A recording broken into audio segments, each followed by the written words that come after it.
ગયા વર્ષે સુમુલ ડેરી દ્વારા 85 ટન જેટલી ઘારી બજારમાં વેચવામાં આવેલી હતી. આ વર્ષે એક અંદાજ પ્રમાણે 90 ટન જેટલી ઘારી અમારો અંદાજ છે કેટલી વેચાશે.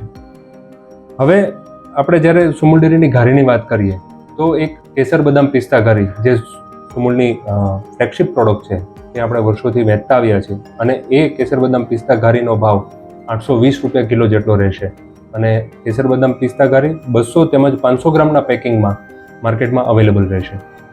એના સિવાય લો કેલરી ઘારી જે 200 ગ્રામના પેકિંગમાં માર્કેટમાં અવેલેબલ કરવામાં આવી છે તેનો ભાવ 200 રૂપિયા જેટલો રહેશે.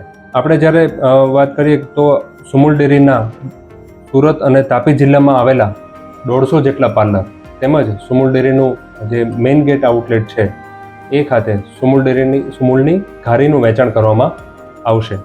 તો જ્યારે આપણે વાત કરતા હોઈએ કે આપણે લખી છીએ કે સુરતમાં સુમુલ છે તેમજ સુમુલની ટેગલાઇન શુદ્ધતાની પરંપરા એને સાર્થક કરતી અમારી આ બંને પ્રોડક્ટ ચન્ની પડવો નિમિત્તે ઘારીમાં સુરતની જનતા માટે અવેલેબલ રહેશે અને સુમુલ ડેરી દ્વારા હું સુમુલ ડેરી વતી સુરતની જનતાને આ ચન્ની પડવાની શુભેચ્છા પાઠવું છું.